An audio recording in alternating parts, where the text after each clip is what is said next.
Diqqat aholiga tezkor xabar. O'zbekistonda kam ta'minlangan va ehtiyojmand oilalar uchun elektr energiyasi hamda tabiiy gaz to'lovlarining bir qismi davlat tomonidan qoplab beriladi. Barcha xabardor bo'lsin. Assalomu alaykum hurmatli tomoshabinlar. Ushbu ma'lumotdan to'liqroq xabardor bo'lish uchun video ostidagi like tugmachasini bosib kanalimizga obuna bo'ling. Siz bu orqali bizning kichik mehnatimizni qadrlagan bo'lasiz. Barchangizga kattakon rahmat. Diqqat qiling. O'zbekistonda kam ta'minlangan va ehtiyojmand oilalar uchun elektr energiyasi hamda tabiiy gaz to'lovlarining bir qismi davlat tomonidan qoplab beriladi.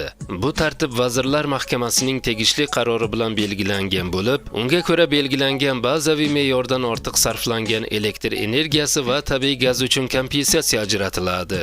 Kompensatsiya ijtimoiy himoya yagona reyestriga kiritilgan oilalarga, shuningdek mazkur reyestrda bo'lmasa ham moddiy ahvoli og'ir bo'lgan va belgilangan mezonlarga javob beradigan xonadonlarga beriladi.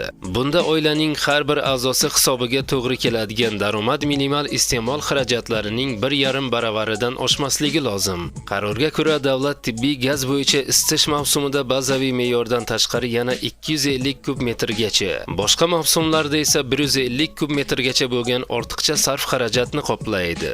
Elektr energiyasi bo'yicha esa har oy bazaviy me'yordan ortiq sarflangan 150 kilovatt-soatgacha bo'lgan qismi uchun kompensatsiya to'lanadi. Fuqaro kompensatsiya olish uchun har oyning 16-sanasiga qadar davlat xizmatlari markazlari, inson ijtimoiy xizmatlar markazlari yoki ijtimoiy xodimlar orqali murojaat qilishlari mumkin. Shuningdek, arizani my.gov.uz portali hamda yagona milliy ijtimoiy himoya axborot tizimi orqali onlayn tarzda ham yuborish imkoniyati mavjud. Ariza beruvchining shaxsi Face ID, mobil ID yoki barmoq izi kabi raqamli texnologiyalar orqali tasdiqlanadi. Agar ariza oyning 16-sanasidan keyin topshirilsa, u keyingi oyda ko'rib chiqiladi.